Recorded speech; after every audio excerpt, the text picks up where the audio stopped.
Encontramos aqui no Mosteiro da Batalha para mais uma sessão do Congresso O Futuro da Nossa Cidade e vamos falar um pouco portanto, da região em que nos encontramos, mais particularmente da Batalha, mas também de todos os monumentos e museus que encontramos aqui e que definem tanto este território. Dos temas que eu queria lançar aqui para a mesa refere-se muito ao Panteão Real, que se encontra aqui no Mosteiro da Batalha, mas também à elevação a Panteão Nacional, há poucos anos, por unanimidade pela Assembleia da República. É normal percebermos que houve este interesse em denominar o Mosteiro da Batalha como Panteão Nacional, até porque estão nestas paredes sepultadas várias figuras importantes da nossa história secular, não só reis de Portugal, príncipes também muito importantes, como a Inclita Geração, não é? E, para além disso, o arquiteto Mateus Fernandes, cavaleiros que também se destacaram na Batalha de Aljubarrota. E é sobre este tema um pouco vasto, eu sei, que pergunto ao professor Saúl Gomes de que maneira é que estas figuras ajudaram a definir a Europa que encontramos hoje, porque não são figuras nacionais, são figuras internacionais e de grande importância para a história que nos chegou até hoje. Sim, desde logo, a questão da internacionalização da dinastia de Avis, que inaugura justamente com Dom João I, aclamado rei nas Cortes de Coimbra em 1385, e que se legitima de alguma forma na Batalha dos Campos de Aljubarrota, que justamente vizinhos ao atual mosteiro. Essa dinastia procurou como espaço de afirmação, enquanto família real, laços internacionais, não só com a Borgonha, na área da Inglaterra, e não estamos a falar da Inglaterra que hoje conhecemos, estamos a falar da Inglaterra que era senhora de grandes partes continentais, nomeadamente em França, enfim, em alguns outros territórios. Portanto, estamos a falar num contexto geopolítico, enfim, do final da Idade Média, que é relevante, no qual Portugal dialogava no sentido da afirmação dos interesses próprios da dinastia e também, obviamente, com a afirmação da dinastia, a afirmação também de um lugar ou a reafirmação do lugar da coroa de Portugal e de Portugal no mundo seu contemporâneo, não é? E se Portugal dialogou muito através dos seus atores políticos desta época com dinastias como a Casa de Lancaster ou a Borgonha, ou um pouco mais tarde com o Império, não é? Quando casa a Infanta Leonor de Portugal com o Imperador Frederico III, a verdade é que esse contributo português para o desenho do futuro e do nascimento da Europa moderna, da Europa dos Estados nossos contemporâneos, não é? Passa também pelas soluções que os países ibéricos, as monarquias ibéricas, vão encontrando naquilo que é a definição do mundo novo, não é? Se Espanha patrocina a viagem de Cristóvão Colombo que o leva às Antilhas e à América, os portugueses patrocinam a descoberta do Atlântico Sul, os contratos privilegiados com a África e depois a entrada no Oceano Índico e a abertura da nova rota do Cabo, que traz as especiarias à Europa.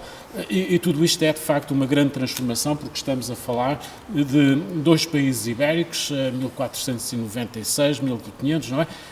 Duas coroas ibéricas que gerem um império onde o sol nunca se põe, não é? E que mais tarde, em 1580, culminará, efetivamente, com a assunção da coroa portuguesa por parte do rei Filipe I de Portugal, que aliás se interessou muito pela batalha, tanto se interessou que mandou um dos grandes desenhadores da época, o Filipe Terci, desenhador dos exércitos reais de Espanha, desenhar o Mosteiro da Batalha para o ver. O Filipe I, que saibamos, não visitou o mosteiro, mas é interessante que não gostou dos primeiros desenhos que o Filipe Terci lhe enviou e mandou o arquiteto voltar à batalha para desenhar como deveria ter feito a primeira vez este mosteiro. O interesse, de facto, que este mosteiro provocava a curiosidade e já que o mosteiro não vai aos lugares, não é? Mandam-se os desenhadores retirar pinturas, fazer os seus desenhos para enviar esses desenhos à Sua Majestade, neste caso o Rei de Espanha.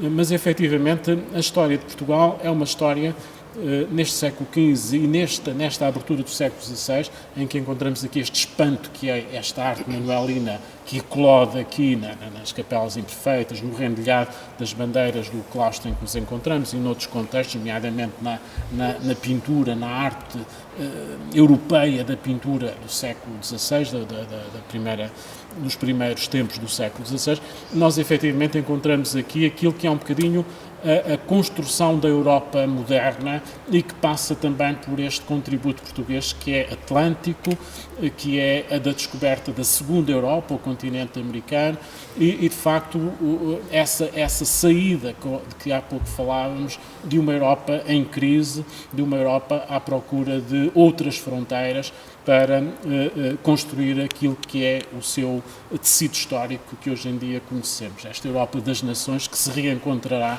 sobretudo depois, ao longo do século XX, na sequência das guerras mundiais que conhecemos. Pois, e também é interessante entender que estamos a falar aqui de alguns monarcas que estão cá sepultados, mas também em parte em quinta geração também, mas é importante perceber o contributo deles não só para Portugal, mas também para a construção da Europa. Por exemplo, o Dom Duarte, não é? Justamente. Exatamente, o Dom Duarte, como falámos, o Dom Duarte que fez o primeiro tratado de cavalaria, o livro da Ensinança de Bem Cavalgar toda a Sela, que foi oferecido à sua mulher, Dona Leonor de Aragão. Também o contributo de tradutor de Dom Pedro das Sete Partidas, não é? O conhecido cavaleiro, exatamente, que traduziu Cícero para português e deixou uma obra extraordinária na Biblioteca Real Portuguesa. E, portanto, temos aqui uma série de, para além do Infante Dom Henrique, que seria inegável não referirmos, não é? Mas temos aqui uma série de figuras que definiram o território nacional a nível intelectual e também bélico, não é? Como sabemos em alguns aspectos, mas também que mudaram a história da própria Europa, porque o Infante Dom Pedro combateu na guerra dos 100 anos, trouxe também, há quem diga, o Teófilo Braga dizia que trouxe também o livro de Marco Polo, o livro de viagens de Marco Polo, portanto de Veneza, diretamente de Veneza, e portanto toda esta entrada de cultura em Portugal, numa tentativa de se europeizar, não é? De estar em contacto com o resto da Europa, também muito através da educação da Dona Filipa de Lencastre, como falou, é extraordinária, é uma mudança repentina do reino de Portugal. Sim, de facto há figuras que são portuguesas e que por opção própria quiseram ficar sepultadas aqui neste mosteiro e aqui aguardam o fim do mundo. Não é a primeira vez que esta região é palco dessa esperança, porque temos muito próximo o mosteiro de Alcobaça, onde também Inês e Pedro I, aliás, pai do nosso rei fundador da batalha, também aguardam até ao fim do mundo, não é? São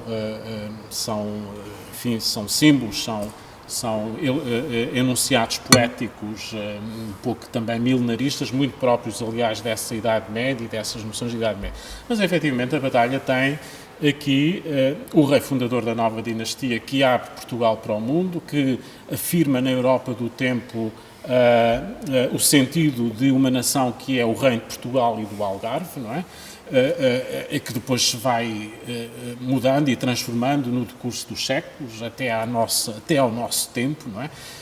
E temos outras figuras de importância maior, reconhecida aliás na Europa culta do Renascimento, na Europa do humanismo, como o Infante Dom Henrique, como o Infante Dom Pedro, que falou muito bem, vêm nas obras dos grandes europeus, nomeadamente dos Homens Ilustres, escrita por Piccolomini, que é um dos grandes humanistas da Europa do século XV, que vai ser o Papa Pio II, não é? E que são os únicos dois portugueses que estão na galeria dos Homens Ilustres que ele escreve, finais já da primeira metade do século XV, entre outros, desde logo também o Dom João II. O Dom João II, que é um dos grandes monarcas de referência que atravessa sensibilidades, gerações na historiografia de Portugal, que assina o Tratado de Tordesilhas, não é? Que tem a visão efetivamente, de estarem os portugueses, voz da Europa no seu tempo, às portas da Índia, como ele manda informar o Papa na oração de obediência em 1488, não é? Efetivamente, esses homens, essa época, esses protagonistas, estão, na sua maior parte, estão aqui sepultados por vontade do fundador, mas também por vontade deles próprios. Dom Duarte está na batalha porque a batalha foi para ele um grande projeto de afirmação de uma cultura portuguesa, não é? O mesmo, aliás, em relação ao infante Dom Pedro, que quis ficar sepultado na batalha, apesar dos incidentes que a sua vida teve. Naturalmente que na batalha encontramos também aqueles que o destino transformou, por exemplo, em avós de Isabel a Católica, porque o infante Dom João e a sua esposa estão aqui sepultados, são os avós. Isabel a Católica, sabemos, enviou em determinado momento panos bordados com as armas da casa do seu avô, justamente para enobrecer a sua sepultura. E, portanto, o impacto, a importância que este lugar de memória, este lugar de referências das famílias reais da Europa, das grandes famílias reais da Europa, atenção, não é? Da Casa de Lancaster, da Casa de Avis, dos reis católicos, enfim, efetivamente passam pela batalha. E não apenas isso também. A batalha é também um espaço de pensamento e um espaço de estudo, não apenas para os dominicanos, que eram a ordem religiosa responsável por este lugar e que exerciam as suas funções pastorais próprias de um lugar em que tinham de pregar e em que tinham de comemorar justamente a memória dos reis e dos príncipes de Avis que aqui se encontravam, mas dizer que a batalha é elevada a uma quase universidade, porque se ensinavam estudos superiores e que bastava aos que frequentavam esses estudos de teologia ir à Universidade de Coimbra fazer o exame para obterem o reconhecimento do grau de licenciatura. Isto só foi extinto no século XVIII. Não é? A batalha funcionou como estudo geral, como uma casa de formação em que encontramos nomes relevantes, nomeadamente na área, por exemplo, do direito dos povos e da doutrina dos povos, entre eles, que é uma linha que as pessoas não sabem, mas os dominicanos, se por um lado estão muito associados a episódios trágicos como a da Inquisição, que efetivamente, e temos aqui um dos vultos, que foi o Frei Jerónimo da Azambuja, um grande exegeta bíblico, especialista em grego, em hebraico, um grande tradutor, e que vai parar ao ofício do judicial da Inquisição. A verdade é que também temos aqui a passagem de um Frei Bartolomeu dos Mártires, que é um dos grandes pilares da reforma da Igreja Católica no Concílio de Trento, aliás, com outros seus contemporâneos bispos de Leiria, nomeadamente o Dom Brás de Barros e depois o Dom Frei Gaspar do Casal, que são contemporâneos, mas dizer que falo do Bartolomeu dos Mártires porque ele está na linha de uma certa visão cívica do direito dos povos, nomeadamente nas colónias espanholas, nas colónias portuguesas, e da necessidade de dar às pessoas a sua liberdade de escolha se querem ou não batizar-se, enfim, de qual o direito moral, político da intervenção de Espanha ou da coroa de Portugal na subjugação desses povos, não é? Bom, isto tem a ver com a escola de Francisco Vitória em Salamanca, tem a ver com uma linhagem que envolve, por exemplo, alguns dominicanos portugueses que são pró-tolerância, não é? E, efetivamente, a batalha também é um espaço dessa discussão no século XVI português, não é? Com as suas contradições, mas efetivamente um espaço maior também na cultura portuguesa e, sobretudo, naquilo que é a história da Europa do Sul, uma Europa contra-reformista, uma Europa católica, de guerra contra o protestantismo e que tem na Igreja e em alguns intelectuais, em alguns teólogos portugueses, pilares maiores dessa contra-ofensiva, que faz parte da história do mundo. A história do mundo não se faz só com a Europa do Norte, não é? Mesmo que os europeus do Norte tenham uma visão deplorável da Europa do Sul. A Europa do Sul dá o humanismo à Europa no seu todo e ao mundo, não é? Como dá também esta outra visão que não é apenas negra da escravatura, do sangue, das arbitrariedades, do desrespeito pelos direitos dos povos, não, também há uma outra visão, porque também houve pessoas como um Duarte Pacheco Pereira ou alguns outros intelectuais, nomeadamente ligados à Ordem dos Dominicanos, que levantaram a voz, como puderam, no sentido de parar para pensar aquilo que estava a acontecer. Não é? Isso faz parte da memória cultural, da memória intelectual, de uma escola teológica que tem na Batalha uma universidade. Que vem e que emerge sobretudo no professorado de Frei Bartolomeu dos Mártires, finais da primeira metade do século XVI, e que fica como legado próprio da Ordem até ao século XVIII. A Batalha foi uma universidade. Não tinha o título de universidade, porque é um problema desta região não se conceder o título da universidade para as escolas superiores, mas a verdade é que a Batalha formou teólogos relevantíssimos na cultura portuguesa moderna. Exatamente. Voltando ao mesmo tema, mais ligado também à denominação que foi definida pela Assembleia da República, como é que o mosteiro recebeu esta denominação de Panteão Nacional, não só um Panteão Nacional por razões óbvias, mas também um Panteão Nacional da nossa história, do nosso passado, de quase um marco das nossas vivências, não só nesta localidade, nem só no país, mas também a nível internacional, como falámos aqui há pouco. De algum modo é uma constatação que também devemos muito ao professor Saúl e que eu retiro e costumo afirmar com muita evidência. Durante 150 anos, a Batalha foi o grande estaleiro de inovação artística e arquitetónica do país. Obviamente Alcobaça e o Convento de Cristo e depois os Jerónimos, mas na realidade tudo o que se fez aqui foi de algum modo novo e inovador.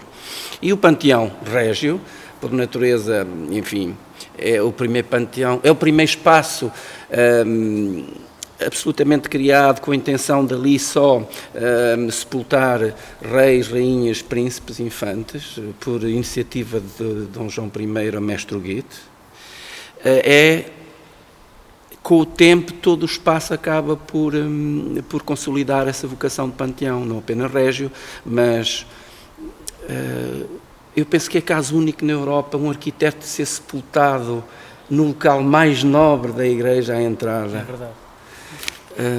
E depois, em 1921, a nação decide que a homenagem aos soldados conhecidos mortos na Primeira Guerra Mundial seria feita na sala do capítulo e, portanto, há todo aqui um quadro geral que, por natureza, torna o monumento, o mosteiro, como panteão. E a oportunidade surgiu, e devo dizê-lo muito bem, oportunamente apoiada pelo atual Presidente da Câmara, o Dr. Paulo Batista Santos, em 2016, quando na Assembleia da República se levantou a possibilidade dos Jerónimos serem qualificados como Panteão Nacional, seria, enfim, nesse título, nesse contexto, seria muito injusto o Mosteiro da Batalha não o ser, obviamente. E, portanto, surgiu a oportunidade e aí a Assembleia Nacional decide, o Parlamento decide, que para além do Mosteiro dos Jerónimos, também o Mosteiro da Batalha teria o estatuto de Panteão Nacional. E a meu ver, com todo o seu direito. Seria uma injustiça não ser. Portanto, mas houve ali uma oportunidade, também, diremos, política, de perante a Assembleia, fazer valer essa obrigação desse estatuto também para o Mosteiro da Batalha. Mas a verdade, também seguindo ali o pensamento do professor Saúl, é que temos que ser honestos, quer dizer, a figura mais conhecida para os visitantes internacionais é o Infante Henrique. Não é Infante Henrique, é Henrique o Navegador. Exatamente. Dom João II já o será menos, só para mais, alguns visitantes já têm uma cultura geral mais abrangente e que sabem que Dom João II e os reis católicos e a questão do Tratado de Tordesilhas, enfim, mas o Infante Henrique é a grande figura conhecida internacionalmente e, portanto, é a figura que se impõe aqui, naturalmente, com uma grande referência aqui sepultada no Mosteiro da Batalha. Doutor Rui, e é o homem que une também estes espaços, porque o infante Dom Henrique está muito ligado a Tomar, como está muito ligado à batalha, viveu em Pombal, esteve no Castelo de Leiria em momentos difíceis, decisivos da história de Portugal, nomeadamente na questão das cortes, se entrega ou não Ceuta e se recupera a liberdade do infante Dom Fernando, que estava cativo em Marrocos, não é? E este infante Dom Henrique, efetivamente, teve ligações, criou ligações concretas. É ele responsável pela vinda dos primeiros restos mortais do irmão, do infante Dom Fernando, em 1456, se não erro, para a batalha. Depois, mais tarde, vieram os restantes, as ossadas do infante. É o homem que, com o rei Dom Duarte, que há pouco Francisco lembrava, efetivamente desenharam um projeto de representação simbólica do país neste panteão, não é? Neste monumento em que nos encontramos. O infante Dom Henrique é um homem que toma a iniciativa de mandar encenar o altar na capela do Dom Fernando, na capela do fundador, de mandar pintar retábulos em que o irmão já é pintado como santo, enfim, nas formas próprias canónicas, e efetivamente tanto Dom Duarte como o infante Dom Henrique tiveram uma inteligência, uma agudeza do ponto de vista de preparar o monumento para a eloquência das respostas históricas ao futuro, não é? Eles adivinhavam que a batalha seria um dos centros principais dos tours, do turismo dos séculos XVIII, XIX e, sobretudo, na época em que nós vivemos. Bom, dizer-lhe isto, os infantes de Portugal, o rei Dom João II trazia aqui os monarcas e os embaixadores que visitavam Portugal. Olha, um rei que esteve aqui na batalha é o rei do Benin, que o Dom João II trouxe à batalha e que esteve aqui há algum tempo a visitar as obras e ficou maravilhado. Reis de África, não é? Com os quais a coroa de Portugal assinou tratados de colaboração e de amizade, não é? Efetivamente, há muitas glórias que passam por este mosteiro, nomes significativos. O mosteiro sempre viveu muito desse lado também um bocadinho do palco turístico, não é? Bom, vinham excursões, enfim, de aristocratas, não só portugueses, mas também ingleses e franceses e de outros países, para ver o túmulo do Dom João II, não é? Que é um bocadinho um turismo cemiterial, porque o corpo estava incorrupto e eles gostavam de ver, era uma curiosidade, e efetivamente isso aconteceu até muito tarde, aliás. E, portanto, há aqui esta curiosidade não só pela memória régia, não é? Mas também por estes outros aspectos que traziam à batalha peregrinos, que também os houve, e turistas naquilo que é a história do turismo da Europa, dizendo que, finalmente, também há que reconhecer que os ingleses ajudaram muito a batalha e ajudaram muito Portugal, apesar de todas as dificuldades, por vezes, entre Portugal e Inglaterra, Tratado de Methuen, invasões francesas, os interesses comerciais ingleses nem sempre coincidentes com os interesses portugueses. Bom, a verdade é que a internacionalização da batalha deve-se aos ingleses, não é? E temos de compreender que eles tenham querido que o arquiteto Huguet, importante, fosse inglês, porque para eles era o ouro sobre azul, não é? Porque é a mãe da dinastia, a Filipa de Lancaster, e depois também o próprio arquiteto. E mais do que isso, o gótico da batalha representa um período importante na história de Inglaterra, o século XV, enfim, a Guerra das Duas Rosas, tudo bem, mas esse gótico que no século XIX os ingleses reencontram como sendo o seu gótico inglês, não é? E é da batalha que o gótico agora regressa, ou é transportado, atravessa o Canal da Mancha para ir inspirar o neogótico inglês. É a batalha que está na base dessa redescoberta. Não havia um gótico mais inglês para os ingleses do que o gótico da batalha, não é? E daí que nasce essa linha de interpretação da batalha como monumento à inglesa, ou com um gótico flamejante inglês. É evidente que são construções culturais. Nós sabemos que a Europa está mais presente, não é apenas a Inglaterra, mas obviamente que a Rainha Filipa de Lancaster teve alguma importância neste contexto.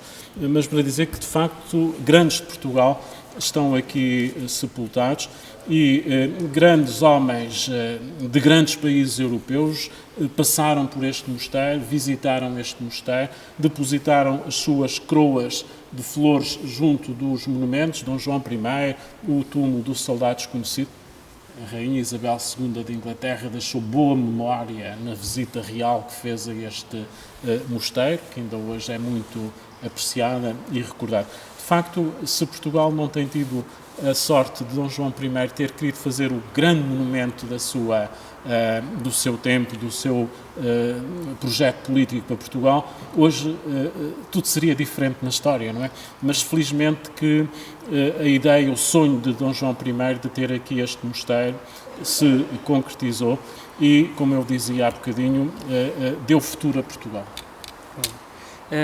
Há um tema que eu acho importante também reforçar, que é nós hoje em dia preocupamos muito mais com a defesa da natureza e há outra catedral aqui ao pé, como dizia Afonso Lopes Vieira, a catedral mais natural, porque é o Pinhal de Leiria. Ele não se referia ao Pinhal de Leiria especificamente, referia-se, portanto, aos pinhais daqui desta região. Mas a importância deste património verde, deste património florestal, também se prende com o avanço e, portanto, com o crescimento desta própria região, não é? Portanto, esta região também, à conta do Pinhal de Leiria, cresceu muito, não é verdade? Sim, e aliás o próprio monumento, o Mosteiro da Batalha, não é por qualquer razão que é construído neste local, não é? Por vários motivos, isso também está bem esclarecido pelos investigadores. É necessário água, este era um vale fértil em água, é preciso ter pedra perto e é preciso ter madeira perto. E, portanto, eu penso que a confluência de toda esta região acaba por possibilitar, há pouco o professor Saúl referia com muita razão, quer dizer, é preciso pedra para construir os monumentos, não é? Este monumento é feito com pedra local e muitas vezes dá-se muito pouco valor também aos carpinteiros de obra que eram essenciais nas fundações do monumento e eram eles que no fundo possibilitavam depois erguer a pedra. E muitos desses carpinteiros de obra eram construtores de naus e não é por acaso que o monumento é povoado de grafitos com muitas naus desenhadas por essas paredes. Aliás, saiu um livro o ano passado, postumamente, do professor Jorge Estrela, sobre os grafitos do monumento, e as naus que se encontram desenhadas por estas paredes, não é por acaso que aí estão. É nessa relação íntima também entre um monumento, uma região que tem o mar perto, que tem matérias-primas pertas, e isso, no fundo de contas, acaba por ser... evidenciar essa relação natural que se estabeleceu com a paisagem. Exatamente. E é isso que se entende esta região, que também aqui neste mosteiro está consubstanciada um pouco essa ideia de uma relação natural do homem com a paisagem, com a madeira, com a pedra, com a água, com a fertilidade dos campos, com o Pinhal de Leiria é um património também histórico da região, ou seja, é um património que devemos respeitar tanto como os seus monumentos. Sem dúvida, foi até ao incêndio, esperemos que volte a ser brevemente. Exatamente. Na sua requalificação possa ser feito. E para terminar, só dizer o seguinte, que eu penso que estamos mesmo no final desta... Claro. O próprio monumento, há bocado o professor Saúl referiu muito bem toda essa questão do monumento quase como universidade de estudos teológicos, claro, ligados ao pensamento mais ortodoxo, e alguns dos professores aqui, mestres, foram inquisidores, mas também reflete a tensão dos tempos de uma forma que tem que ser dita. Nessa contradição de reformas e contra-reformas, de lutas por essa Europa fora, de religiosas, de pensamento, onde se queimavam pessoas, de lado a lado, não é? O Damião de Góis está aqui exilado durante um ano, numa prisão, num exílio interno, controlado pela Inquisição, já no fim da vida, na miséria, com sarna. E, ao mesmo tempo que se assiste por essa Europa fora a novos tempos, não é? E que se assiste aqui à colocação por Mateus Fernandes destas arcadas, onde talvez esteja a gênese do Manuelino, onde se assiste ao nascimento da modernidade, ao mesmo tempo temos aqui esse conflito de um homem, de um prestigiado humanista, conheceu Lutero e todos os grandes humanistas europeus, aqui condenado no exílio interno, a pedir, por favor, que lhe dessem pelo menos um livro em latim para ele poder ler. E, portanto, tudo isso faz parte da história dos tempos. E também, nesse caso, o Mosteiro da Batalha reflete essa tensão dos tempos. E é importante não ter medo de contar essa mesma história, porque é dessas memórias que crescemos, não é? Queria agradecer a presença aqui, tanto do professor Saúl Gomes como do Sr. Diretor, Dr. Joaquim Ruivo, e agradecer também terem nos acompanhado portanto, neste congresso do futuro da nossa cidade, integrado na rede cultural 2027, da candidatura de Leiria à Capital Europeia da Cultura, em conjunto com mais 25 municípios. Muito obrigado, muito boa tarde. Muito bem.